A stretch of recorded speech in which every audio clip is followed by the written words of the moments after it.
నమస్తే నేను Shri welcome to ఇది నిజం పబ్లిక్ సర్వీస్ కమిషన్ ప్రతి నిరుద్యోగి ఎదురు చూసేది ఈ కమిషన్ నోటిఫికేషన్ కోసమే క్లరికల్ మొదలు గెజిటెడ్ ఉద్యోగాల వరకు చివరకు డిప్యూటీ కలెక్టర్ పోస్టులు కూడా భర్తీ చేసే పబ్లిక్ సర్వీస్ కమిషన్ ఉద్యోగ నియామకాల్లో కీలక పాత్ర పోషిస్తోంది పూల్ ప్రూఫ్గా పనిచేసే సర్వీస్ కమిషన్ ద్వారా అనర్హుల ఎంపిక దాదాపు అసాధ్యం బోర్డు సభ్యులుగా ఎవరున్నా ఇంటర్వ్యూలో చేయగలిగే ఇన్ఫ్లుయెన్స్ నిల్ ఏ రికమెండేషన్ లేకుండా ఉద్యోగం పొందిన వారెందరో అందుకు ఉదాహరణగా నిలుస్తున్నారు రాత పరీక్ష బాగా రాసినా చాలు చాలామంది మంచి ఉద్యోగం పొందారు ఇటీవల ఏపీపీఎస్సీ నియామకాలు గణనీయంగా పెరిగిన నేపథ్యంలో అడ్డదారి వెతుక్కునేవారు ఎక్కువయ్యారు సరిగ్గా అలాంటి వారి ఆశలనే సొమ్ము చేసుకునే ప్రయత్నం చేస్తున్నారు కొందరు అక్రమార్కులు కానీ ఇప్పటివరకు ఎవ్వరూ కూడా అలా అడ్డదారిలో ఉద్యోగం పొందిన దాఖలాలు లేవు అలా అర్హులైన వారినే ఎంపిక చేస్తున్న రాష్ట్ర పబ్లిక్ సర్వీస్ కమిషన్ ఖచ్చితంగా ప్రతిభకే పట్టం కడుతోందని చెప్పొచ్చు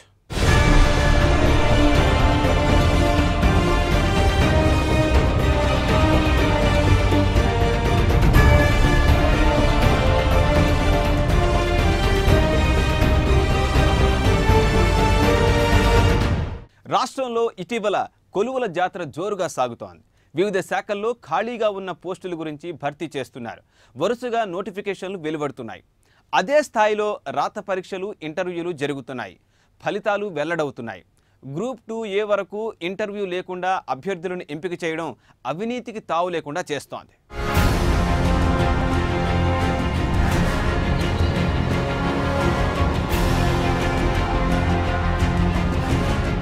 మద్రాసు పబ్లిక్ సర్వీస్ కమిషన్ నియమావళికి అనుగుణంగా 1953లో ఏర్పడిన ఆంధ్ర పబ్లిక్ సర్వీస్ కమిషన్ 1956లో రాష్ట్రావతరణ తర్వాత ఆంధ్రప్రదేశ్ పబ్లిక్ సర్వీస్ కమిషన్గా అవతరించింది అప్పటి నుంచి ఇప్పటి వరకు ప్రభుత్వ ఉద్యోగుల ఎంపికలో ఏపీపీఎస్సీదే పాత్ర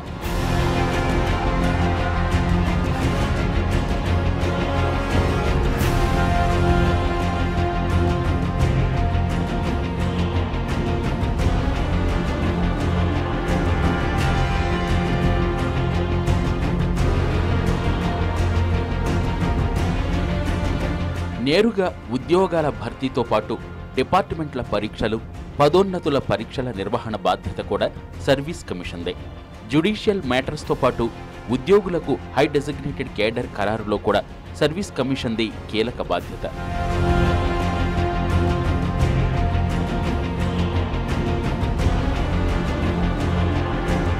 ఇక ఉద్యోగాల్లో గ్రూప్ 4 మొదలు వివిధ శాఖల్లో అన్ని పోస్టులను ఏపీపీఎస్సీ భర్తీ చేస్తుంది గ్రూప్ 1లో డిప్యూటీ కలెక్టర్ డిఎస్పీ పోస్టులకు అభ్యర్థుల ఎంపిక కూడా ఏపీపీఎస్సీనే చేస్తుంది ఒక్క మాటలో చెప్పాలంటే ఉద్యోగాలకు అర్హులైన వారి ఎంపిక పనిలో దక్షత చూపిన వారికి పదోన్నతి డిపార్ట్మెంటల్ పరీక్షలు ఇలా అన్నింటినీ సర్వీస్ కమిషన్ చూస్తుంది ఉద్యోగులకు సంబంధించిన పలు అంశాలు ఏపీపీఎస్సీ ద్వారానే జరుగుతాయి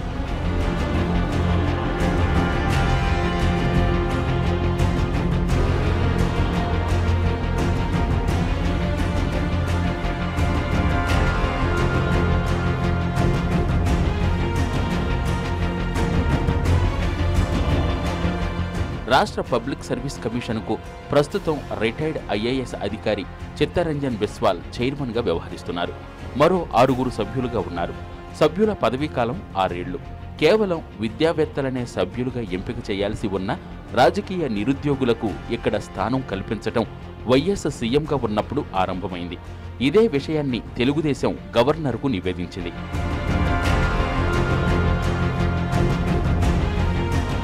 రాజశేఖర రెడ్డి గారు అపాయింట్మెంట్ చేసిన వ్యక్తుల్లో మీరు చూస్తే సుధాకర్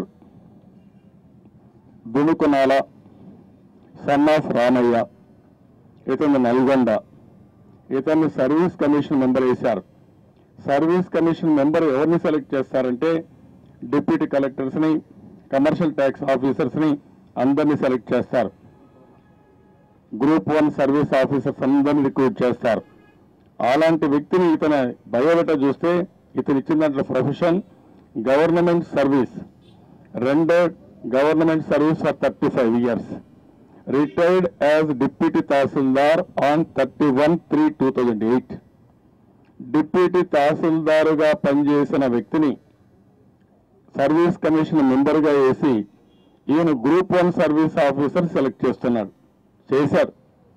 ఇది రాజశేఖర రెడ్డి గారు చేసిన ఘనకార్యం. అంటే వ్యవస్థని ఎంత భ్రష్టు పట్టించారంటే చూస్తే యువత ఎంత బాధపడతారు, అన్ఎంప్లాయిడ్ యూత్ ఏ విధంగా రియాక్ట్ అవుతారనే ఇది కూడా లేకుండా ఇలాంటి వ్యక్తిని ఒక group 1 service officer public service కమిషన్లో మెంబర్గా వేశారు. ఈయన డిప్యూటీ కలెక్టర్స్ సెలెక్ట్ చేశాడు. నాట్ ఈవెన్ తహసీల్దార్ ర్యాంక్, అందరూ కూడా గ్రాడ్యుయేషన్ క్వాలిఫికేషన్. ఇక ప్రస్తుత సభ్యుల వివరాలు చూస్తే నంద్యాల మున్సిపాలిటీ మాజీ చైర్మన్, రాష్ట్ర ఉర్దూ అకాడమీకి వైస్ చైర్మన్గా పనిచేసిన ఎండి నౌమన్, గురునానక్ సేవా సమితి అధ్యక్షురాలు J Malik, Andhra university professor G పెద్దయ్యతో పాటు మరో 3 పైడిపల్లి రవీందర్రావు, గొబ్బా చంద్రశేఖర్, జిఎస్ సీతారామరాజు సభ్యులుగా ఉన్నారు. ఐపీఎస్ అధికారి చారు సిన్హా కార్యదర్శిగా వ్యవహరిస్తుండగా సహాయ కార్యదర్శిగా ఎస్ జగన్నాథరావు పనిచేస్తున్నారు.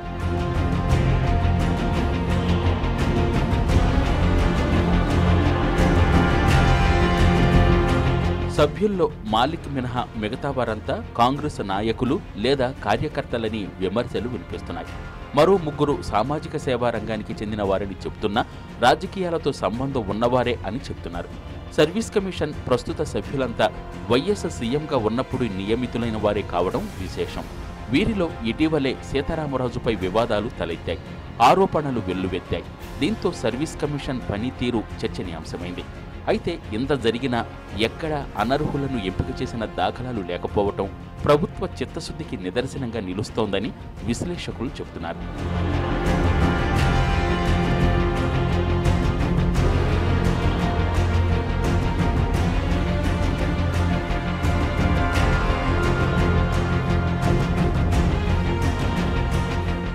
రాత పరీక్షల్లో అర్హులైన అభ్యర్థులకు పోస్టును బట్టి ఇంటర్వ్యూ నిర్వహిస్తారు.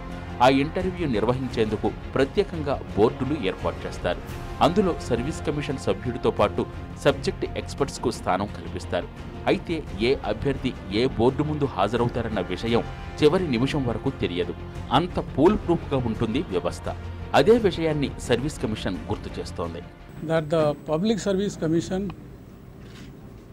is there to give justice to the merit. The merit alone matters in APPSC, and we will go by the merit of the students and see that they get the employment. Whenever there will be any complaints or anything comes to the notice of the APPSC, we will try to rectify. If necessary, we will make course correction and see that the merit alone is given. The merit alone will matter. There should not be any type of distrust or lack of faith on the institution. Whenever anything which is going to spoil the lack of faith is brought to our notice, we will take all actions to restore it. అనర్హుల ఎంపిక లేకపోవడం, schedule ప్రకారం నోటిఫికేషన్లు, పరీక్షల నిర్వహణ, ఫలితాల వెల్లడితో ప్రస్తుత service commission పనిచేస్తోంది. అందువల్లనే ఎలాంటి విమర్శలు, ఆరోపణలు వచ్చినా కమిషన్పై నిరుద్యోగులకు నమ్మకం తగ్గటం లేదు. ఇటీవల వేగంగా జరుగుతున్న గవర్నమెంట్ జాబ్స్ రిక్రూట్మెంట్ నిరుద్యోగులకు వరమవుతోంది. కొన్నేళ్లుగా తాము ఎదురు చూసిన ఉద్యోగాల భర్తీ ఇప్పుడు వేగంగా జరుగుతోందని నిరుద్యోగులు సంతోషం వ్యక్తం చేస్తున్నారు. గతంలో వివాదాలకు కేంద్రంగా నిలిచిన ఏపీపీఎస్సీని సంస్కరించడంతో పాటు ఉద్యోగాల భర్తీపై ప్రభుత్వం దృష్టి పెట్టింది.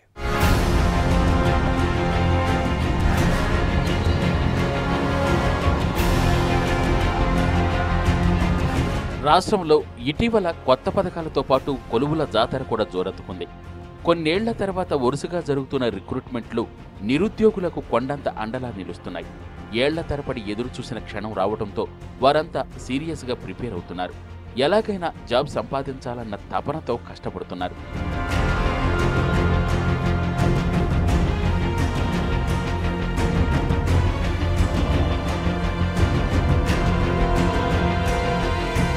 (2010) సీఎంగా కిరణ్ బాధ్యతలు చేపట్టిన నాటి నుంచి ఇప్పటి వరకు దాదాపు 1,87,000 పోస్టుల భర్తీకి గ్రీన్ సిగ్నల్ ఇచ్చారు. వీటిలో ఖాళీ పోస్టులతో పాటు కొత్తగా క్రియేట్ చేసినవి కూడా ఉన్నాయి.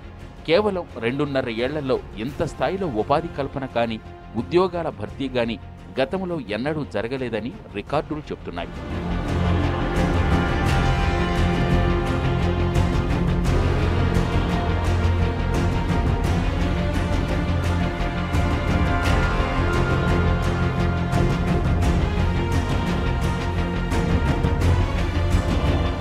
ప్రభుత్వ శాఖల్లో 6 ఏళ్లుగా రిక్రూట్మెంట్ దాదాపు నిలిచిపోయింది.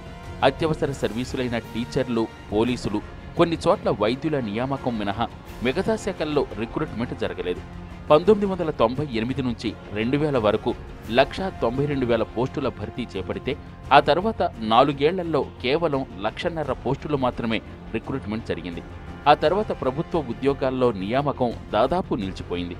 సీఎంగా కిరణ్ బాధ్యతలు చేపట్టిన తర్వాత అంటే 2010 నుంచి ఇప్పటి వరకు పలు శాఖల్లో ఉద్యోగాల భర్తీ కొనసాగుతోంది. తాజాగా నోటిఫికేషన్ విడుదల చేసిన దాదాపు 34,000 పోస్టులతో సహా ఇప్పటి వరకు కిరణ్ హయాంలో 1,87,144 పోస్టుల భర్తీ జరిగింది. వచ్చే 6 నెలల్లో మరిన్ని ఖాళీలు ఏర్పడతాయని గుర్తించిన ప్రభుత్వం ఆ దిశలో భర్తీకి ప్రణాళికలు సిద్ధం చేస్తోంది.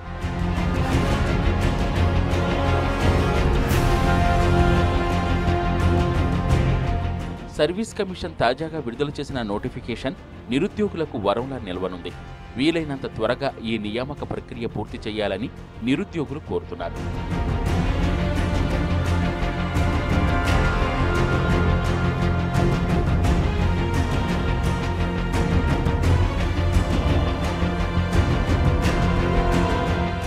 గవర్నమెంట్ జాబ్ ఎందుకంటే ఇక్కడ ఉద్యోగ భద్రత ఉంటుంది కదా, సెక్యూరిటీ ఉంటుంది. అదే ప్రైవేట్ జాబ్ అంటే మనని ఎప్పుడైనా తీసేయచ్చు. మనకు వాళ్ళ నుంచి ఇబ్బంది అయినా, వాళ్ళకి ఇబ్బంది అయినా, మనకి ఇబ్బంది అయినా మనం వెళ్ళి భద్రత అనేది ఉండదు. దాని గురించే గవర్నమెంట్ జాబ్ను చూజ్ చేసుకోవడం జరిగింది. డైలీ ఒక 12 అవర్స్ ప్రిపేర్ అవుతున్నాను. జూన్ నుంచి ప్రిపేర్ అవుతున్నాను. ఎంసీఏ అయిపోయాక యాక్చువల్లీ పోయిన ఈ సాఫ్ట్వేర్ భూమిలో 15,000 దాకా శాలరీస్ వచ్చేటివి. కానీ ఇప్పుడున్న ఆర్థిక మాంద్యం దాని దృష్టి వల్ల కంపెనీస్ 5,000 కంటే ఎక్కువ శాలరీస్ ఇవ్వడం లేదు. సో అదే టైంలో మన ప్రభుత్వం ఇన్ని నోటిఫికేషన్స్ విడుదల చేసింది. ఇది మాకు ఒక ఆపర్చునిటీగా మేము భావిస్తున్నాము. అందువల్ల ఈ సాఫ్ట్వేర్ జాబ్లో సెక్యూరిటీ లేకపోవడం ఒక కారణం, అది కాక శాలరీస్ తక్కువ కావడం, మరే కారణాలైనా కావచ్చు, మేము ఇటు గవర్నమెంట్ జాబ్ సైడ్ రావడం జరుగుతుంది. మరోవైపు సర్వీస్ కమిషన్లో సంస్కరణల పర్వం కూడా నిరుద్యోగుల ప్రశంసలు అందుకుంటోంది. ముఖ్యంగా కొన్ని సర్వీసుల ఇంటర్వ్యూలు తొలగింపుపై నిరుద్యోగులు, ఉద్యోగాలకు ఎంపికైన వారు హర్షం వ్యక్తం చేస్తున్నారు. ఈ గ్రూప్ 2లో ఇంటర్వ్యూ తీసేయడం అనేది మంచి పరిణామము చదివే విద్యార్థులకు. ఎందుకంటే ఆల్రెడీ వాళ్ళ నాలెడ్జ్ అనేది రిటర్న్ టెస్ట్ ద్వారా తెలుసుకోబడ్డది కాబట్టి ఇంటర్వ్యూ అవసరం లేదనేది నా అభిప్రాయం. గ్రూప్ 1 లాంటి ఎగ్జామ్స్లో ఇంటర్వ్యూ ఉండటం అనేది అవసరమే. ఎందుకంటే వాళ్ళు విధానపరమైనటువంటి నిర్ణయాల్లో పాల్పంచుకునే అవకాశం ఉంటుంది కాబట్టి వాళ్ళకి ఇంటర్వ్యూ ఉండటం వల్ల లాభాలు ఉన్నాయి. కానీ గ్రూప్ 2 లాంటి పోస్టులకి ఇంటర్వ్యూలు పెద్దగా అవసరం లేదు.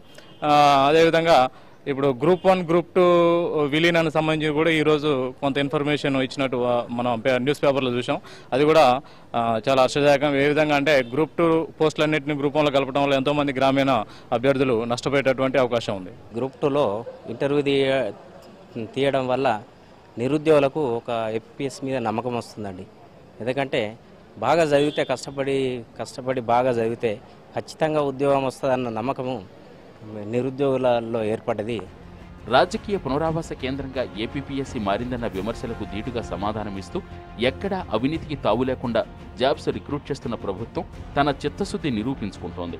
అలాగే సంస్కరణలు అందరినీ ఆకట్టుకుంటున్నాయి. సర్వీస్ కమిషన్ ఇప్పుడు ఎలా పనిచేస్తోంది? ఇటీవల ఉద్యోగం పొందిన వారు ఏమంటున్నారు? వివరాలు బ్రేక్ తర్వాత.